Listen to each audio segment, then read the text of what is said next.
is up, guys, and welcome to another episode of Guarani Vision, the first ever podcast dedicated to Paraguayan football in English. As always, I'm Roberto Rojas, and joining me are my two great co-hosts, Fede Perez and Ralph Hannah. And guys, look, we are riding a wave that has never been higher with the Paraguayan national team. It's been a fantastic last 3 months under manager Gustavo Alfaro. I mean, who would have thought? Well, technically we did.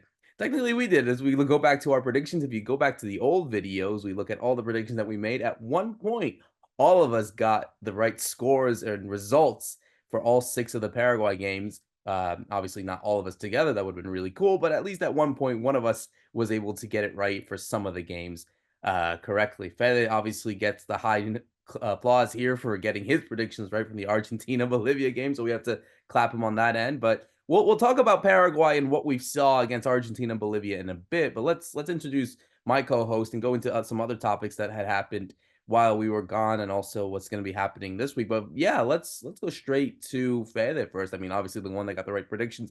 We'll talk about Paraguay in a bit. We'll talk about what we saw from them in those games. But how are you feeling, man? Like, how do you feel like the vibe has changed in the last 2 months when Gustavo Alfaro gets in and now right into the qualification spot? I mean, I'm sure the people in Paraguay, I've been seeing videos. I'm sure Ralph has been seeing a lot of videos of Paraguayan people on the streets with their Roja kids with their Roja kids. I mean, like, I feel like the vibe of the country has just incredibly shifted in the last 2 months thanks to what these boys have been able to do in these 6 qualifiers.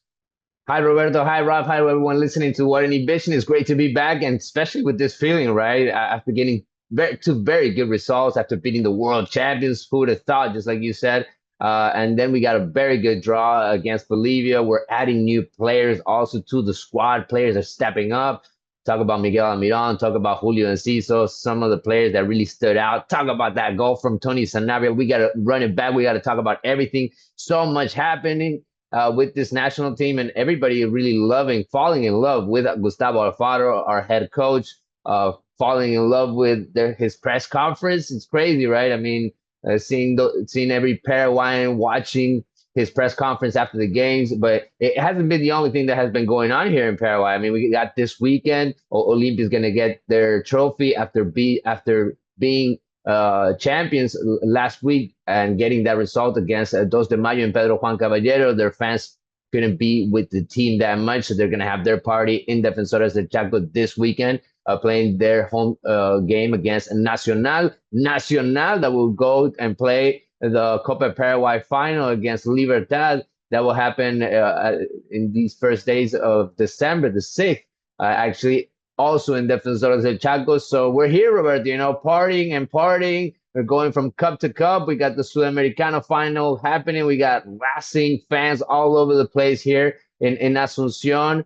No hotels available. It's going to be a crazy weekend here. Hopefully, either they get the championship and they get the party, or it's going to be Cruzeiro. Maybe they're going to be the underdogs, I believe, because they're not going to have that many fans here in Asuncion.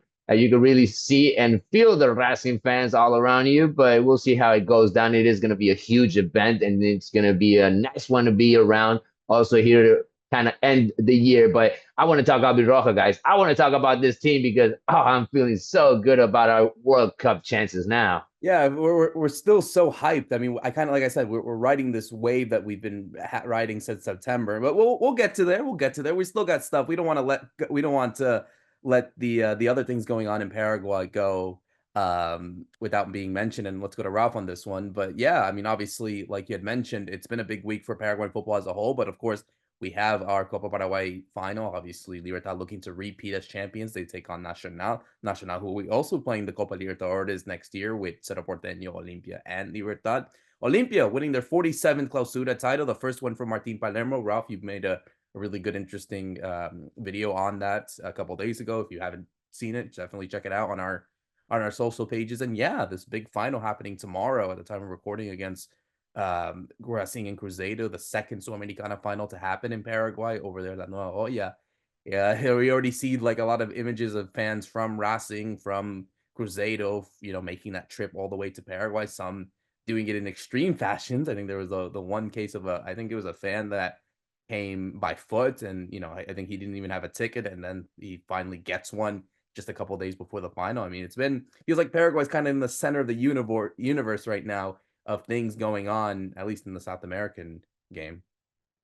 Yeah, that's right. I think everybody's talking about Paraguay at the moment because of what the national team's doing. But then in the club game, you've got Olimpia, a huge club in South America, winning a title, led by Martin Palermo, obviously an idol at Boca, but also well known across the continent. And then you've got the Argentinian and the Brazilians coming together for the Copa Sudamericana final in Asuncion. So it's kind of this perfect storm all happening. I mean, just about the Copa Sudamericana final, it's crazy. I know from wrestling fans that are traveling there, lots of people going without tickets. A lot of Cerro fans get tickets for the final because they're members, so they're like what we would call season ticket holders in the UK. So they're trying to sell those at some crazy prices to make a bit of money before Christmas. You've got, of course, you've got the Cerro connection with Cruzeiro because you got Fabrizio Peralta, the former player, is at Cruzeiro. I mean, there's really going to be a lot going on. And remember, that final in 2019, that was played after a huge tropical storm. With it being hot in Paraguay, it's the summer over there. I mean, that's something that we could see as well. Weather is a factor. I mean, so much is going to happen. I would definitely recommend people to tune into the Copa Sudamericana final tomorrow because there's lots going on. And then just lastly about Olimpia, I think it's really big, I think, for Olimpia to get their hands on the title in a way where they haven't been a great team, but they've just been a really robust team. They've been very hard to break down, defensively really good. They picked up people like Rodney Redes, who came back after not playing for a long time. Eric Lopez as well, actually, who hadn't played at all in the MLS. They brought those guys back to give them a bit of added, I guess, bounce. But then you've got their captain, Richard Ortiz. They got Delis Gonzalez. They got Gaston Oliveira and the goalkeeper. They got some of that kind of spine of the team who have been doing very well the last few years individually, but as a team, they weren't really able to see any results. So I think it's a very big moment when Olimpia wins the title again after some time in Paraguay because they are such a well-supported club. And it just heaps on more pressure, of course, on Cerro. Cerro is now going to have to do something in the Apertura to try and respond to this. Yeah. Going to Fed on this one. Yeah, that's 3 titles in the last 4 years for for Olimpia. Won it in 2020, 2022, and 2024. So every 2 years, Olimpia has won it. And yeah, from what Ralph has said, I mean, Cedro hadn't been able to do anything since that famous 2021 Clausura win. So now that's that's 6 titles without that's 6 seasons without a title for Cerro Porteño, which is obviously unacceptable for their regards. Libertad, of course, not winning as well. And so you kind of felt like Olimpia was kind of the main candidate, like, yeah, be it unless there was like a huge collapse towards the middle of the season, they had some teams here and there that kind of got into the fight, but ultimately I think it was Olimpia that was the clear favorite and the deserved champions, like Ralph had said, like, bringing in all these decent players, Martin Palermo getting his first title as a manager. It's, I think at the end of the day, it's a big deal for Olimpia, maybe not for the rival fans, but ultimately, I think it just shows why they want to be at the top, and why they, even with all these kind of like restrictions, even with FIFA, like having not being able to get some transfers in the past, it's such a big deal for them to win a title, and you even saw that in the images when they celebrated over there in Parauno. I think it's something that they ultimately deserve at the end of the day. Yeah, you could tell the fans really wanted it, right? Just by the celebrations, those images in front of the stadium, just like you're saying, because they played in Pedro Juan Caballero, where a lot of fans couldn't go and they couldn't be there with the team. And they played Dos de Mayo, and what a team that was, right? I mean, and they really complicated for everyone, especially playing at home.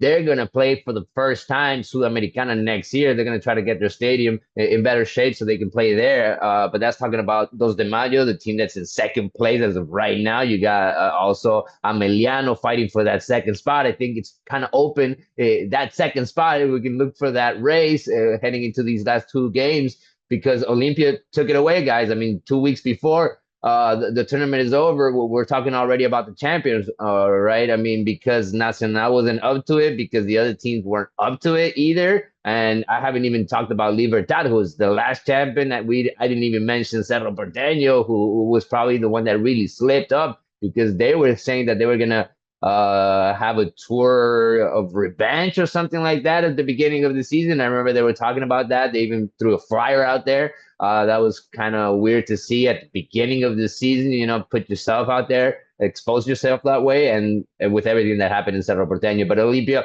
definitely deserves it. They won the big games. They won the Super Clásico. I think ever since I saw that Super Clásico and I saw the way the team played, I thought that this team was going to be champion, and they really did that. Even though I would have loved to see a title race, I would have loved to see that game against Nacional be probably the game of the season, but it didn't end up being that way. Nacional didn't pick up the points when they needed.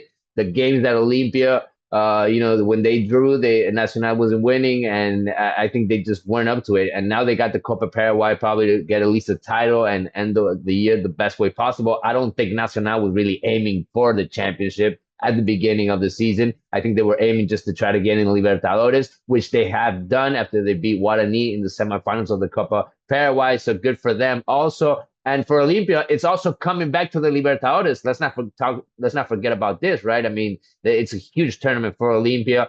I believe the new ranking for the next World Cup, the Club World Cup, starts next year. So it's really good for the points to start accumulating in that way. So it's great to have Olimpia back there. Hopefully they can sign more players, because I think that's been the big problem. But they have a new president. This is his first title also under Martin Palermo. Martin Palermo is going to sign a new contract. He's going to stay here probably for a couple of more seasons. They're going to try to hold on to their best players. So I think Olimpia is not only winning this title, I think we're talking about the beginning of a really nice relationship with this coach and with some of these players. Obviously, there are some players that weren't up to it, like Derlis Gonzalez, just to throw a name out there. But you know that this team has so much ahead of them, especially after getting the best version from some of these players, like Ralph mentioned, Rodney Redes in defense. I mean, Junior Barreto, players that were probably even on the radar at the beginning of the season, like Alex Franco, also young players breaking through. Cesar Olmedo, he even made it to the national team. He was even called up. So, I mean, Olimpia really deserves it. They only lost to Nacional and Ameliano. They beat everybody else. So they're here for a reason, Roberto. Congrats to them. Congrats to them. Congrats to all the Olimpia fans that are obviously very much happy of this title. For those that are listening and are Olimpia fans, we send our congratulations to them. And yeah, let's see what happens in 2025 with the Apertura starting. I'm sure a lot of teams are gonna want to break that stronghold that Olimpia had this season. Obviously, maybe Libertad wants to come back. Cedro. I mean, the pressure's on them now. It's gonna be now their fourth year without a title if they don't do anything. So a lot of pressure on them, and yeah, all the other teams that are also participating. But let's go into what we saw last week. Exactly, roughly, yeah, about 8 days ago, we saw one of the biggest Paraguay wins in their history, I would say, because I think, certainly going into this game against Argentina, there was a lot of hype, a lot of expectations. You guys all saw it there in the stadium over there in the Defensores del Chaco. We saw a really nice pregame performance by Cachiporros, a national band here in the country. We saw this really nice mosaico, obviously with the Ave Roja and a sellout crowd as always. And it was such a big game in this case. And I think what we're going to do is we're going to go into just kind of the moments, because there are really four moments, I'd say, in these games. So we'll go into the four moments itself. Obviously, what we saw from the beginning was the goal that Argentina scored. Right there from the beginning, it was a wonderful pass from Enzo Fernandez to Lautaro Martinez. Obviously, it was a kind of a bit dubious because, obviously there was the VAR replay, but ultimately it was a goal. But yeah, it was not the best start for Argentina, for Paraguay at that moment. And I think it certainly came as in a way, at least for me, maybe for you guys who thought differently, but from what we saw from the game against Venezuela, it kind of felt like, yeah, this team maybe isn't going to give up like it was in the past, because, obviously they had to come back against Venezuela last month. And of course, what we saw later in retros to obviously foreshadow what we saw against Bolivia, we're really seeing a Paraguay team that just does not give up even when they're down. Yeah, I mean it's a rare sight for Argentina to go ahead and lose. I think I think it was like way back 2007, 2008 that happened to them. So so there's that side of things. Then it's the fact that Paraguay hadn't done it for so long until the Venezuela game, and now they've ended up doing it back to back. But I felt the goal actually comes, it is a really good pass by Enzo Fernandez, but it really comes from Cubas losing the ball. So Cubas actually loses the ball where he shouldn't in that area, and Paraguay are punished by a really good pass and a perfectly timed run and very good finish by Lautaro Martinez, who's been on form for Argentina, right? He after that game he went on and scored again. So they were kind of punished by the quality, but I thought the overall opening, I think that's in the 11th minute, the overall like 10, even 15 minutes of Paraguay, I felt they were quite good. They had a clear plan, as they always do under Alfaro. They were really pressuring Molina, the right back, so they weren't pressing really high, but the trigger was if Molina got the ball, they were going to press him and put pressure on him, and Almiron is kind of leading that and did very well. And they just closed so much space. I mean, Alexis McAllister in that first half hardly touches the ball. He has no influence on the game. Messi is having to come inside to try and see the ball more, but he's not really able to influence much. So it really was Paraguay, I think, had the game where they wanted in the plan. And so it was a case of, okay, you're losing, but are you able to score, which has been the problem for Paraguay pre-Alfaro, right? The big problem has been scoring. And I think we talked before the game, I thought Pita was going to start and Sanabria would come on, but luckily I'm not the coach. So Alfaro starts with Sanabria, and I mean, he produces that moment of quality that I think in the Paraguay team, he's the only player that has that capability of the strikers, right? The technical capability. And it's just such a good goal. I mean, he has to like adjust his footing a bit, and then the overhead kick is, everybody's comparing to Cristiano Ronaldo, and it's incredibly similar. That kind of technique is just a wonderful goal and a wonderful moment for that player whose his like redemption arc is now complete, right? It already was maybe against Venezuela, but now he's almost immortalized, I think, as a Paraguayan legend for that goal that lives on in the memory. You know, Fede, I remember saying in the preview that it had to be Sanabria that would enter in the pantheon of like those Paraguay heroes who got famous wins against Argentina or famous results against Argentina. So Chilaver, Toro Acuña, Salvador Cabañas, Nelson de Valdez, Roque Santa Cruz. Sanabria, I think, in terms of the quality of the goal, has surpassed all of them. I mean, there have been some people that are saying that maybe technically, I mean, of course, there are goals that are of huge significance for like titles and, you know, World Cups and whatnot. But I think aesthetically, I think the one comparison I think if you guys have been able to see was the famous goal from Eugenio Morel, the father of Claudio Morel Rodriguez, who was the starting left back at the 2010 World Cup. And during that campaign, his father scored a wonderful bicycle kick in 1979 against Brazil to win that Copa America. I saw the replays of both the goals. I think the Tony one, hands down, probably aesthetically, maybe you guys think, if you guys are big historians, I think that's the greatest Paraguay goal of all time, the greatest national team at least. Yeah, and I'm just putting myself in Alfaro's head, right? I mean, when he's coming into this national team and he's hearing everything around him and everybody telling him, look, there's this thing about Tony Sanabria, he doesn't want to come, he only wants to play, he hasn't been playing, he's not happy with the spot that he has. And Alfaro said, no, bring him in. I want to see him. I want to talk to him. I want to have him here. I want him to feel part of this team. And even though he didn't play those first games, he was called up and he was part of the team. He was part of that joy, and you could see that he was starting to click with the players, and that's something that hadn't happened before. And it was all under Alfaro. Alfaro made them click, also, you know. So he was making players come together, even though they weren't playing together yet.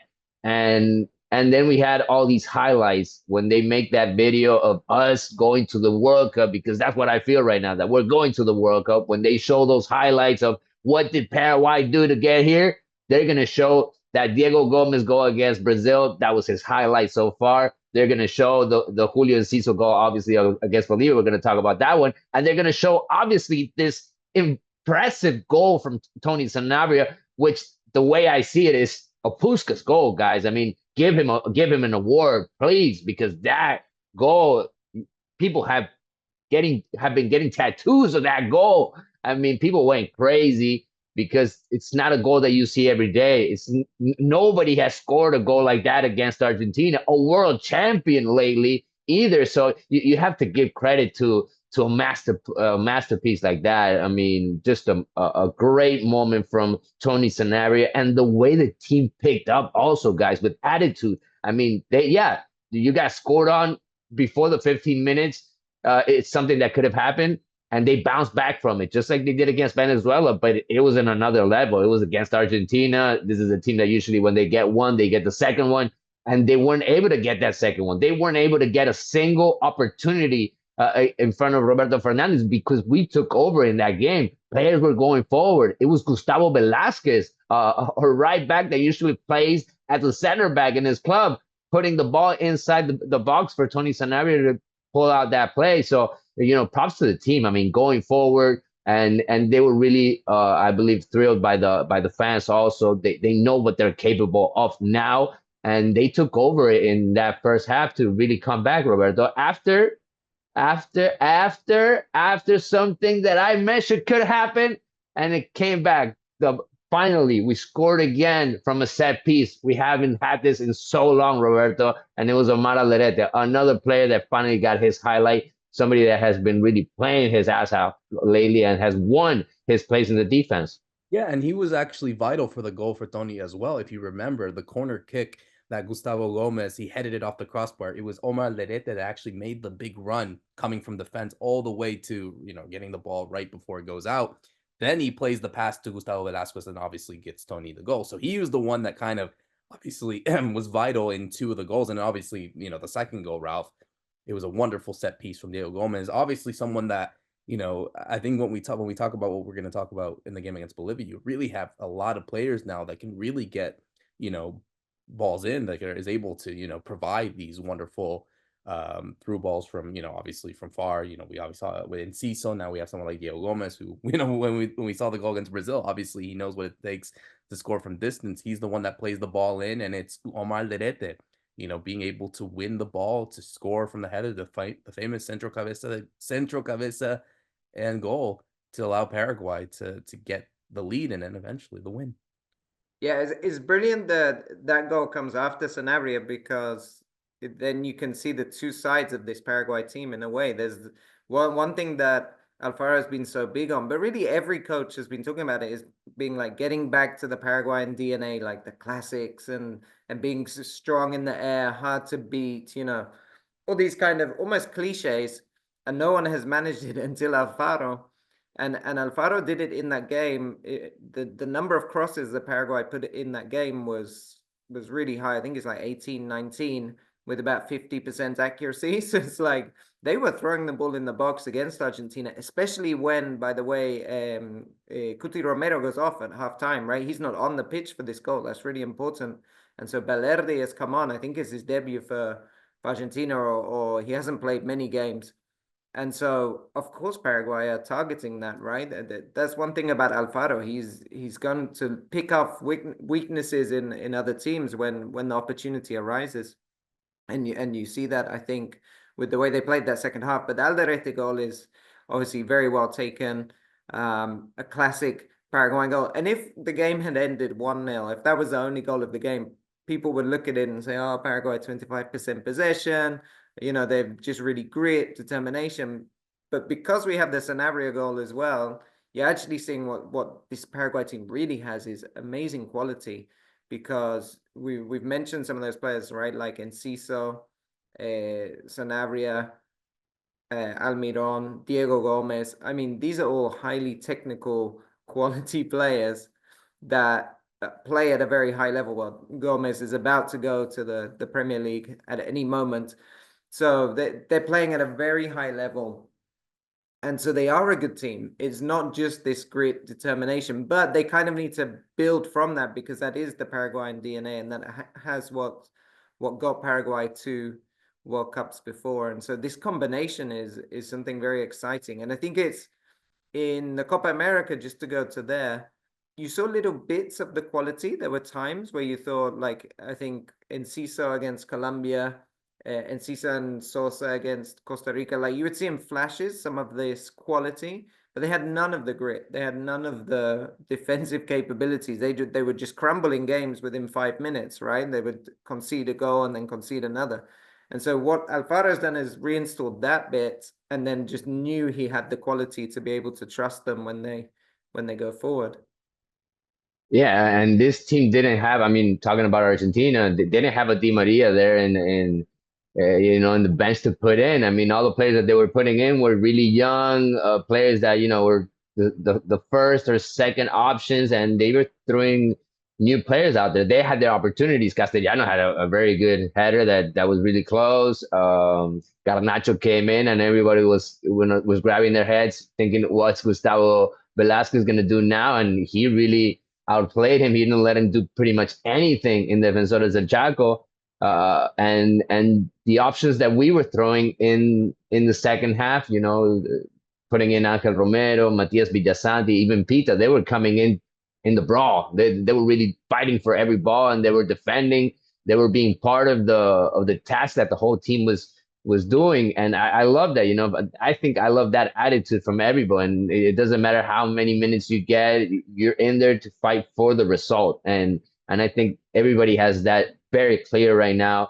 Confidence is up there for everyone that's playing. But I don't know, guys. I want to mention again Miguel Almiron. I mean, how are we not going to mention probably the best player in this Alfaro era? I mean, he's playing every game with such level and doing so much in this team. I mean, I never saw Miguel Almiron getting balls back. He's doing that in this team.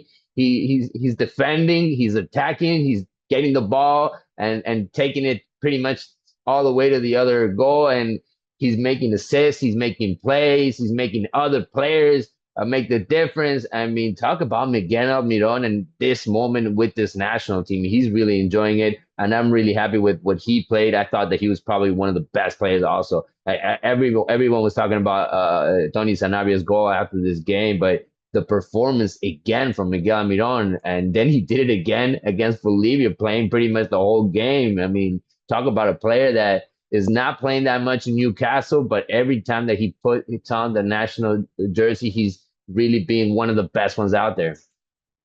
Yeah, and it's sort of kind of a redemption as well. We mentioned that with Tony Sanabria, someone that, one of the many players that maybe have gotten criticized in the past for not showing as much on the national team. You have someone like Almiron, the number 10, the one that's been in Europe longer than anyone else. He's the one that's kind of been the flag bearer and has gotten a lot of the criticism. And now he's kind of, turned it all around in the short span of time. So it's been wonderful to see. And obviously we'll talk about what we saw against Bolivia and kind of his impact. But yeah, Ralph, I mean, when the final whistle hit, I mean, it was huge. It was a huge celebration across the country, across all the Paraguayans in the world. We saw people in Calle Palma, which, are traditionally held for famous results in World Cups, Copa Americas, qualifications for the World Cup, to beat Argentina in this aspect. I think in terms of, and Paraguay still need to qualify for the World Cup, of course, but I think when you look back at this campaign, and if they are, of course, successful, they're going to look at that game as obviously one of the ones that will obviously go down in history. And, because people don't go to Calle Palma for no reason. Like, obviously, we see that for celebrations for like clubs or like I said, in the past, like Paraguay wins in World Cups, Copa Americas, or whatever.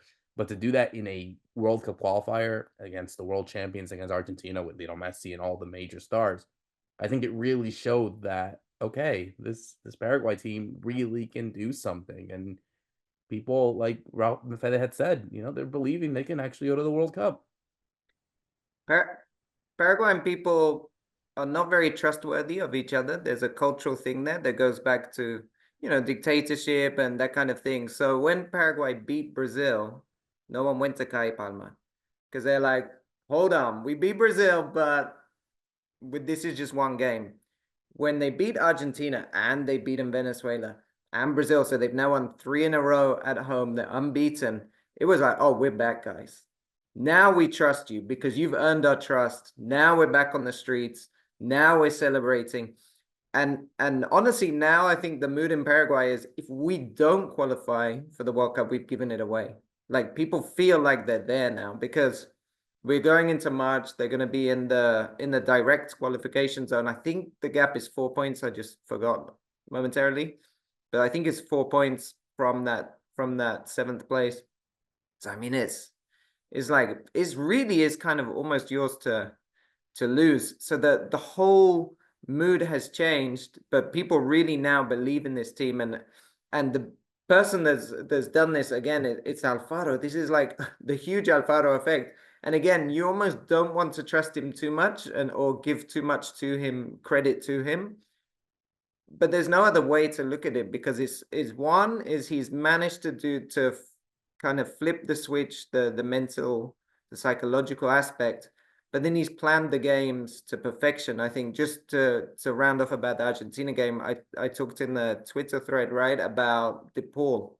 Like, he just left De Paul free to pick up the ball and knew he couldn't harm them compared to Alexis McAllister and Enzo Fernandez. But he also knew, I can't let De Paul get too close to the goal, because he's a very good player in his own right. So as long as we keep him to this deep space where he almost becomes a right back to pick up the ball, because Messi is obviously going to do his own thing ahead, we can leave him there and let him try and play long balls, which is the most of the second half. And Paraguay's fine. If you want to play long balls, we'll deal with that. We got Gustavo Gomez, we got Alderete, we got Alonso, we got Velasquez, we got 4 centre backs. We're just going to head things back. We don't have a problem. And so you see De Paul have like over 110 touches or something crazy, and just nothing. He couldn't really do anything with it. And that's obviously Alfaro's plan. And that's Alfaro looking at what is the other team going to do and how we're going to stop that. But then also knowing his team's strengths and weaknesses and making sure we have something, because we still scored 2 goals in that game. That's a big reminder, right? You can say Paraguay 25% possession, but you scored 2 goals, and that's enough to win any game of football and on average. So yeah, it's a brilliant kind of turnaround, and I think people are rightly very happy and out on the streets. And now really the question is, Alfaro calls it the definición, right? Now it's like the final phase of just kind of confirming what you've done. And so now that is up to them for those final 6 games. Yeah, I think everyone feels that way, Ralph. I mean, you expected really well. We're back, especially with this generational gap between, those fans just like us that we lived 2010, the World Cup and everything in between, the bad days. And there was a lot of people that, they didn't want to put that shirt on again. They didn't want to put their Albiroja shirts, and they weren't happy with this team. They weren't feeling it. They didn't feel like this team was playing like they should and what they were capable of. And now you're seeing that they are playing that way, because Alfaro really took the best out of this team with strategy, getting the best version out of players, and just like you said, getting into their heads. Obviously, there is a psychology side to it. There's somebody that's working on that also in his staff. But I think it's just about building that confidence quickly, building that relationship between the players, with him being being one more out there, and the players really respecting him.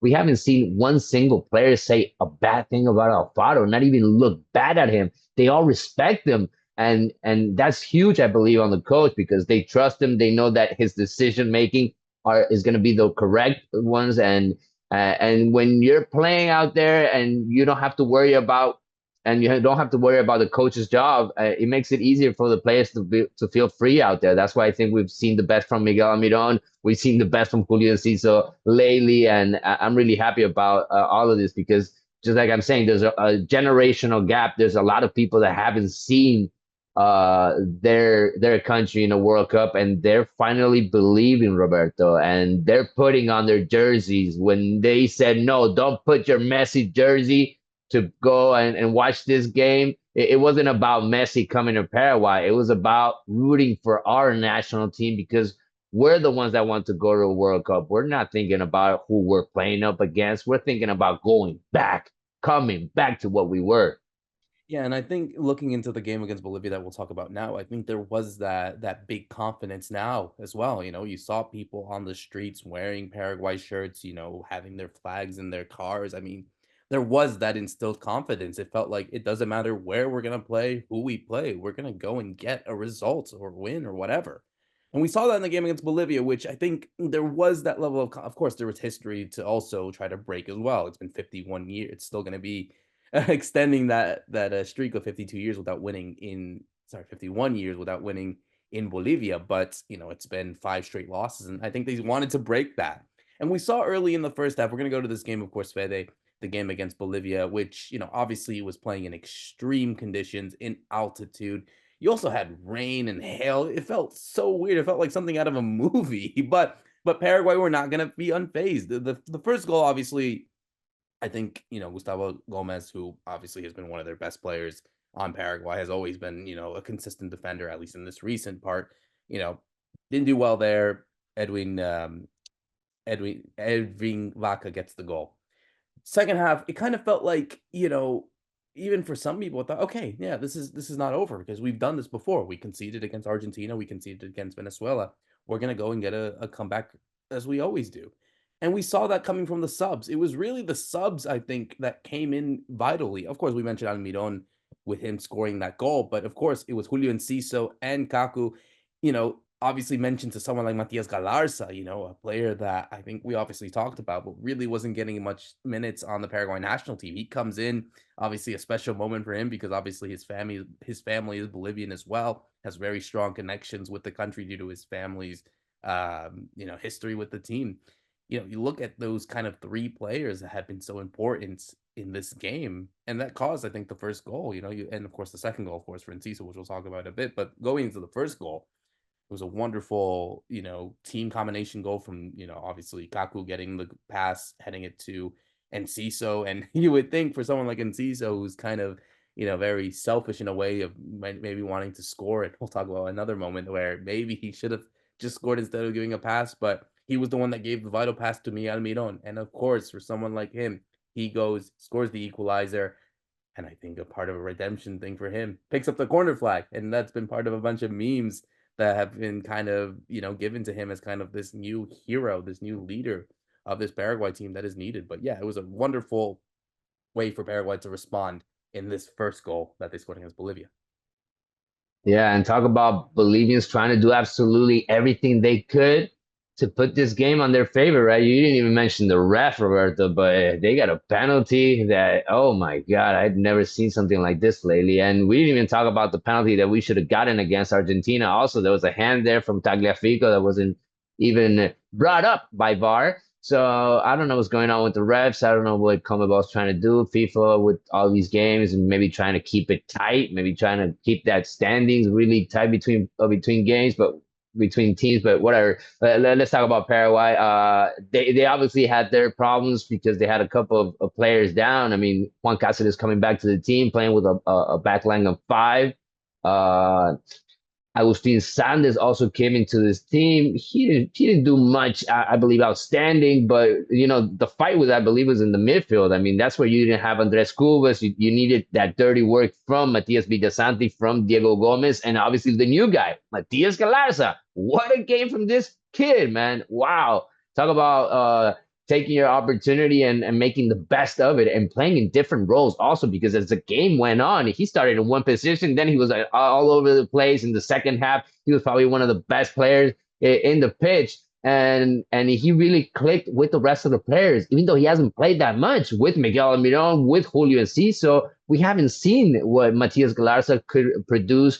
And talk about a role and a position, a place in midfield where we've been trying out so many players. I mean, I remember from Berizzo to Garnero bringing different kind of midfielders and never finding the right players. I mean, going back to Richard Sanchez, Brian Ojeda. I mean, the list just goes on and on of players that had their opportunities, but probably didn't make the best of it. And Matias Galarza really did that just against Bolivia. So I want to give props to him before mentioning, obviously, the way that Alfaro played the game, the way he changed it up in the second half, the way he read the team, also what the team needed. And he was really smart about it, because players weren't running all over the place after Bolivia scored on us. We did not go crazy after the penalty. We really showed our heart out there. And Julio Enciso finally had his moment, finally had his time to shine. And it was against Bolivia. It was it was scoring that second goal that was just amazing. And I was just saying, Bolivia tried to do everything they could with the ref, playing in altitude. They even threw a second ball out there when Julio Enciso was going straight forward to score that second goal. And we should have won it, Roberto. We had that play to win it. And after the game was over, we were rooting. We were obviously cheering for that draw. We were thinking, hey, this is a really good point. But we were right there. We were about to win it if it wasn't for Ramon Sosa, who really had I believe, a good shot at the goal, but probably he should have crossed it, right? He probably should have crossed it. There was a lot of people saying, no, Julio Cesar should have taken it. But hey, you're also asking for Julio Cesar to assist. He had an assist already in the game for Miguel Almiron. I think he took the right play. I think he took the right decision in that game. I don't know what you guys think about that, but it was Ramon Sosa's opportunity. To think that the standards have changed in that sense of what Fede said, Ralph, the fact that we're complaining that we didn't win against Bolivia in La Paz, well, not in Alto in this case, in the altitude where we haven't won since the 70s, and we got on 5 straight without where winning. Nobody scores, nobody wins. Exactly. It's the first time Bolivia dropped points over there in El Alto since, this is a team that scored 4 against Venezuela, or 4 or 5, I don't remember, but they scored a lot. They beat Colombia. They beat a Colombia team that had been one of the best teams in the entire process.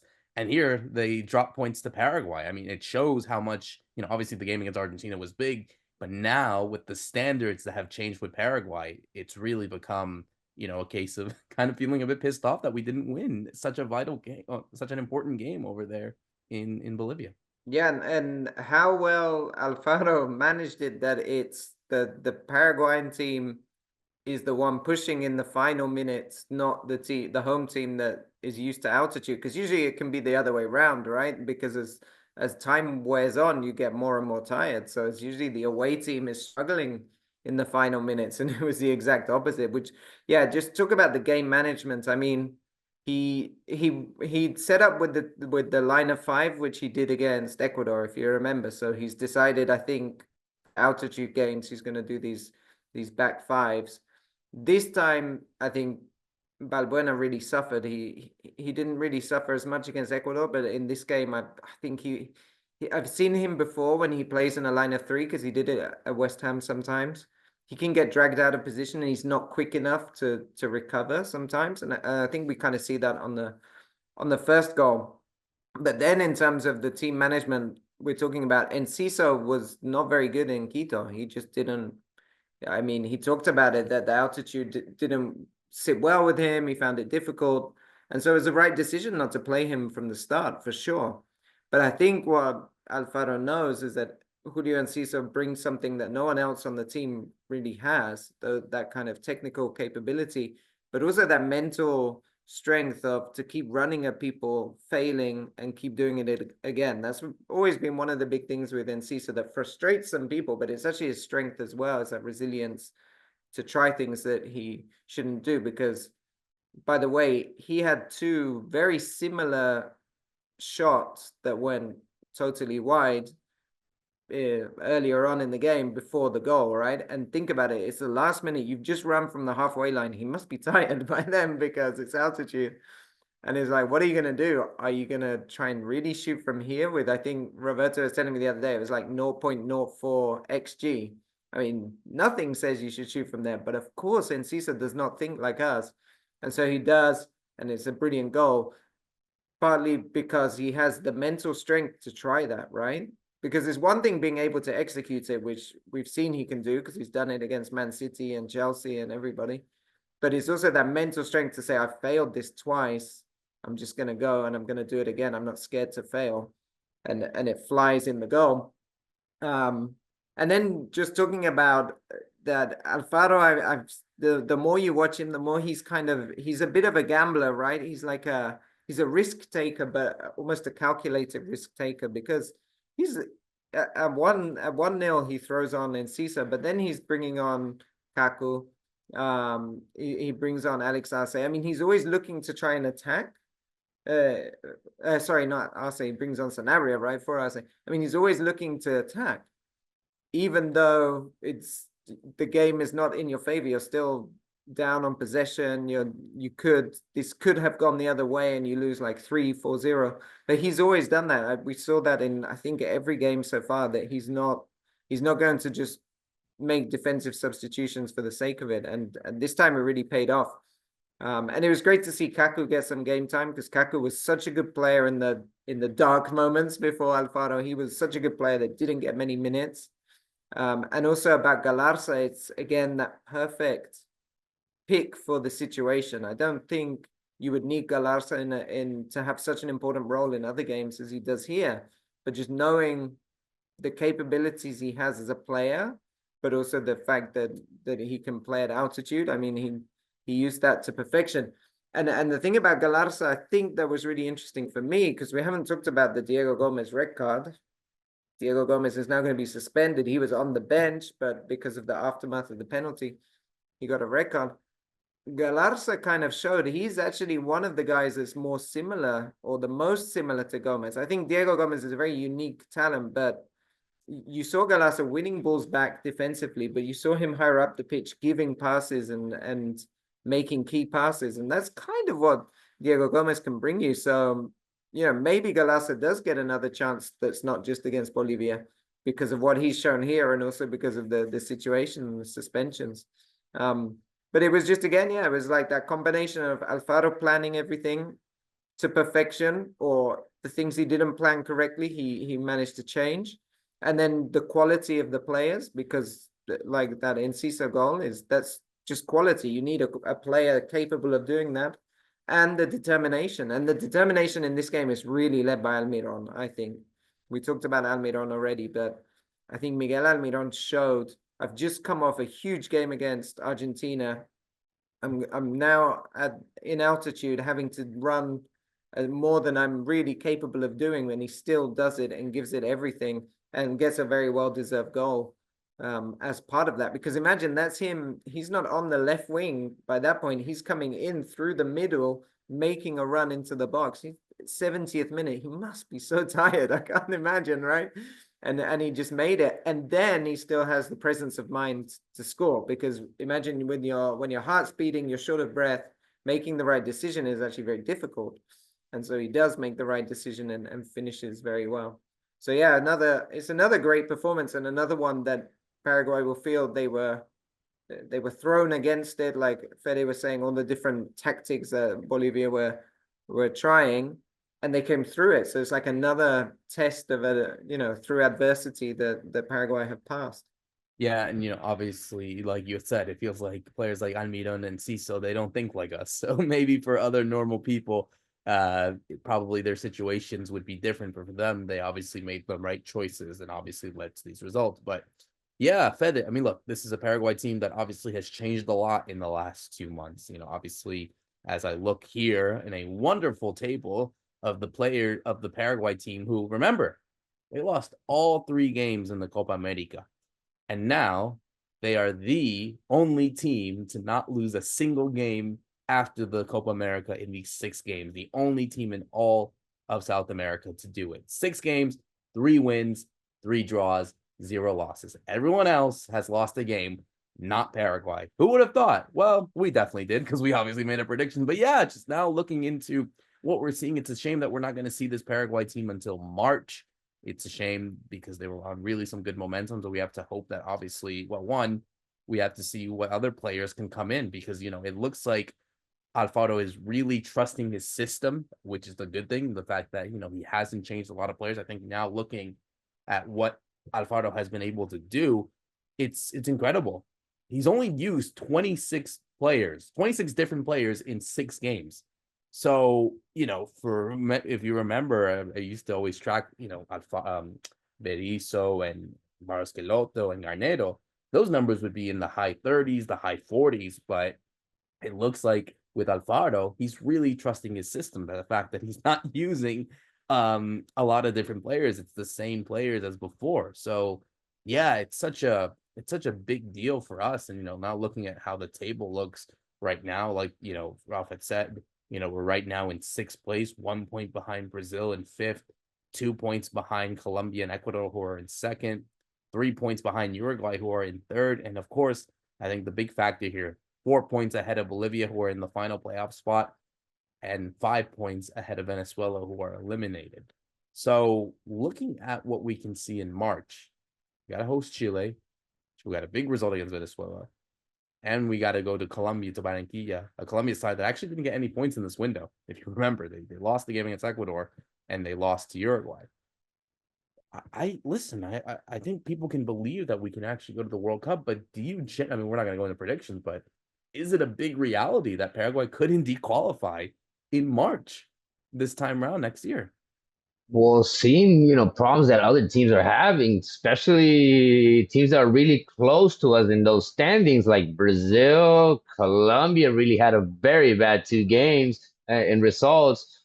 Ecuador, I think, picked up more than they actually deserved. They kind of got away from us, but everyone's like right there, Roberto. So if one of these teams don't pick up, the 6 points in the next games, and we end up doing what I believe what we've been showing that we're capable of as of right now and keep on building from this, yeah, I wouldn't be surprised if we actually are able to qualify and in a better spot than we are standing right now in that sixth spot, because I think we can still even go higher than this.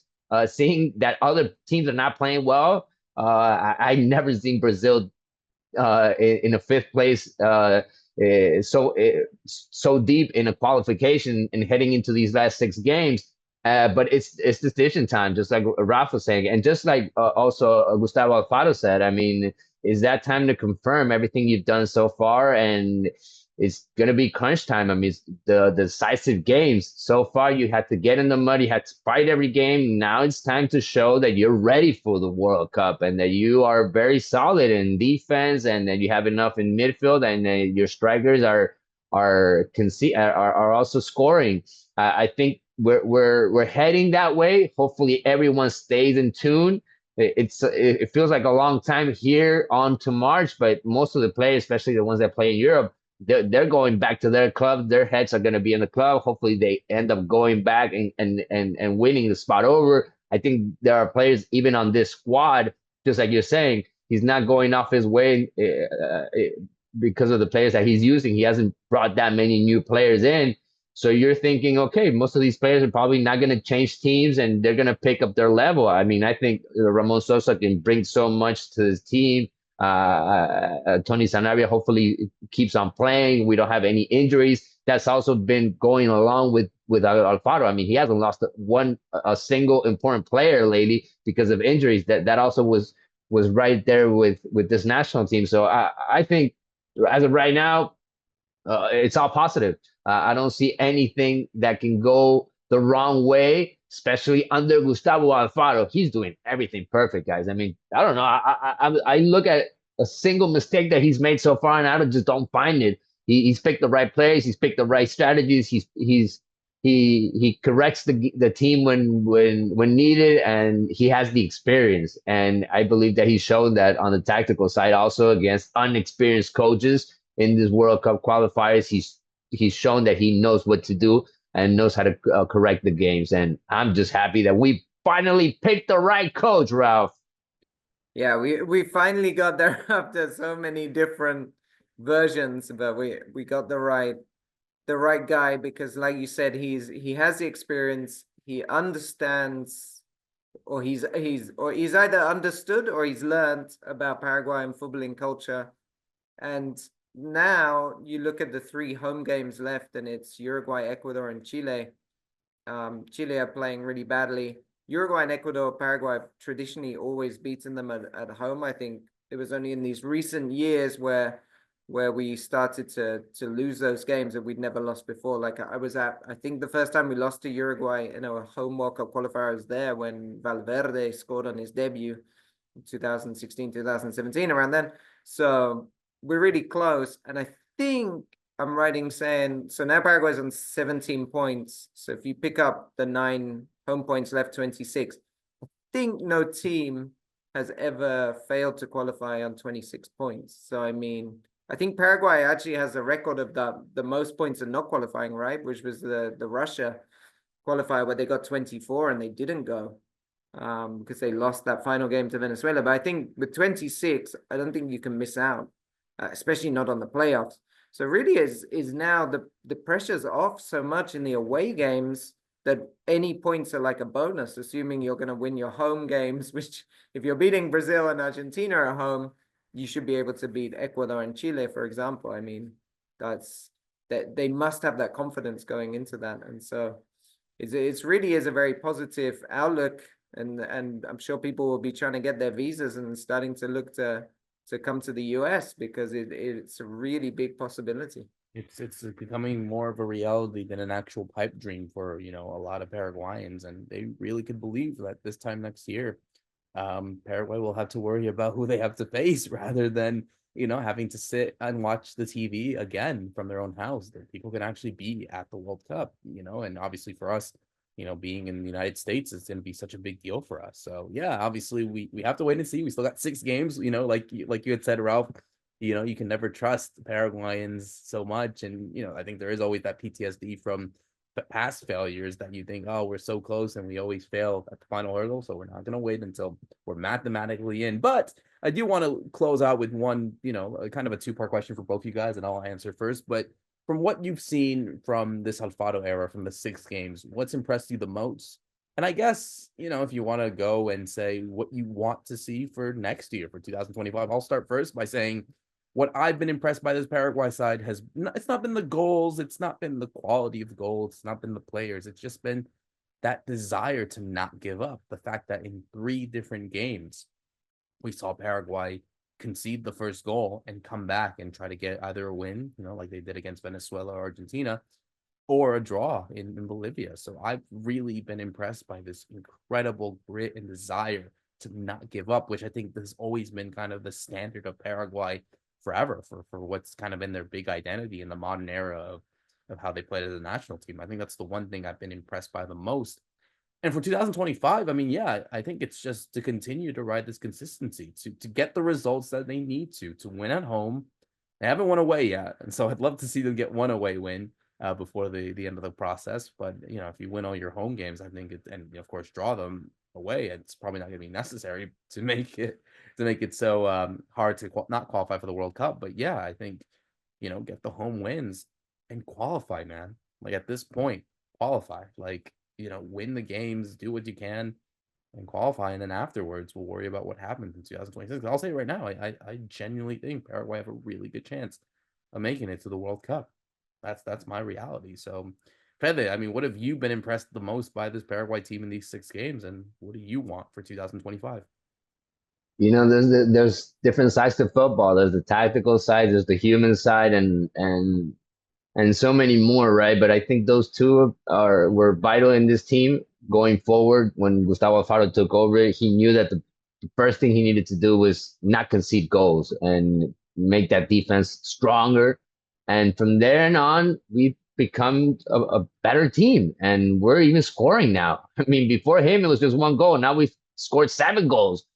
We found our striker, Tony Sanabria. He's found solutions all over the place. He's found the best version of players, and above all, 8 goals. Thank you, Roberto. And above all, he came players come together, and that was something that I've been mentioning ever since the Copa America. I want to see Miguel Almiron, Julio, and Ciso be brothers out there. I love that picture of them hugging, looking at each other after scoring, after assisting, after passing the ball between them, because I want to see more of that. They haven't played that much together. They're bonding out there. They're becoming brothers. They're fighting for the same thing.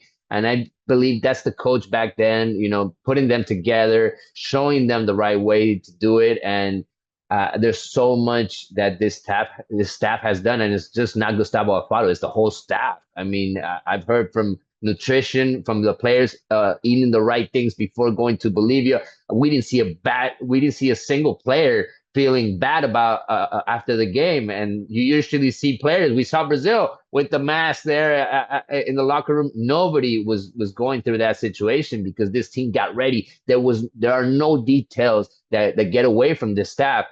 So I'm really loving what I'm seeing from Gustavo Alfaro. And moving forward, make the team stronger. Let's stomp on some teams. I mean, so that's what I want to see next year. I mean, we already beat the world champions. We're already getting points pretty much everywhere, which is which is something that Alfaro has also known how to do, get points no matter what. We got to draw in Ecuador. We got to draw now in Bolivia last minute. He knows how to get those points. And so keep on getting those points. And hopefully the party just keeps on going. And next year, we're celebrating. We're getting our tickets to the US, Mexico, or Canada. Take us wherever you want, World Cup. We're going there. I am thinking about the most positive thing for me has actually been that he's instilled confidence in not having the ball. So one of the big issues that we had with like Berizzo, Garnero is they wanted this slow build up, and it was just not the Paraguayan way of playing. But also he's not making Paraguay a super defensive team by any means. It's just being confident that you're not going to have the ball the whole game, but to be very purposeful when you have it. Just a quick stat from the Argentina game, Diego Gomez only made 10 passes in that whole match, but he made 3 key passes. So imagine like just the purposeful, the determination of when you do get the ball, you're going to do something with it. And that's made Paraguay just so dangerous. I mean, they ended up having more shots than Bolivia, by the way, in that game. I mean, it's crazy when you think about it, what they're able to do with very little. And I think that's also part of the Alfaro mentality, right? Is we don't have everything, but what we do have, we're going to make it work for us. Kind of quality over quantity. And then for next year, it's for me is Alfaro is everything Alfaro has kind of been preaching so far has gone to plan. And he told us this is the definition phase. And so I want to see Paraguay just see that out. And I think it, like I was saying before, it's the home games. See out those 3 home games and you're in the World Cup. And I just want to see that now. Now you have that confidence not to turn into complacency, right? And to be able to see out the games and stick to what's been working so far, which isn't trying to be this kind of Pep Guardiola tiki-taka team. No, this is being Paraguay, but being very purposeful when you do have the ball and making it count. I love it. I really love it. I've been so impressed. I think all of us have been so happy of what we've been seeing from this Paraguay team. And yeah, we need to continue to ride this wave. The World Cup is right there. I see it. I can already picture it. Obviously, I think we're all going to have a big celebration when it does happen. Fingers crossed that it does. That we will all celebrate such a remarkable moment. I think the country will as well. But we need to continue to ride this wave, get consistent. We have obviously 4 more months until that game against Chile and then against Colombia in Barranquilla. So we'll obviously focus on that until then. But yeah, I'm just so happy from what we've been able to see, guys. I'm really been impressed. I'm sure you guys have felt the same way from what we've seen, not just in this window, but from the last 6 months. And I see it, man. I see the World Cup. So it's been a great ride. I've been very happy. All of us here at Guarani Vision have been very happy as we close out another fantastic episode of Guarani Vision. For myself, Roberto Rojas, Fede Perez, and Ralph Hannah, thank you so much for listening in. See you soon.